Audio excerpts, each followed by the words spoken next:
అందరికీ నమస్కారం.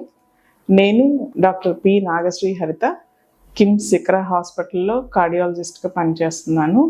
టెక్నాలజీ ఈ రోజులో మనిషిని ఎలా మారుస్తుంది అనేది మనం ప్రతిరోజు చూస్తున్నాము. దానికి ఉదాహరణగా మనకి ఇప్పుడు భవిష్యత్తులో కనపడే పెద్ద ఆశ క్వాంటమ్ వ్యాలీ అనేది. మన అమరావతిలో ఈ క్వాంటమ్ వ్యాలీ ఈ రోజున శంకుస్థాపన జరగటం అనేది మనందరికీ చాలా అదృష్టంగా ఫీల్ అవ్వాలి. క్వాంటమ్ వ్యాలీ మెడికల్ సైడ్గా చూస్తే కనుక క్వాంటమ్ సెన్సార్స్ కానీ, క్వాంటమ్ కంప్యూటింగ్ కానీ, డేటా పరంగా కానీ చాలా రకాలుగా మనకి ఇది ఉపయోగపడుతుంది.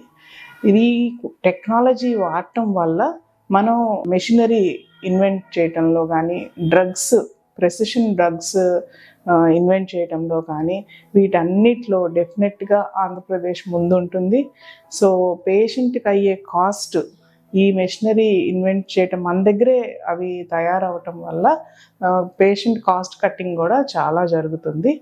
ఈ హోప్తో మన విజనరీ లీడర్ నారా చంద్రబాబు నాయుడు గారికి నా హార్ట్ఫెల్ట్ థ్యాంక్స్ తెలియజేస్తున్నాను.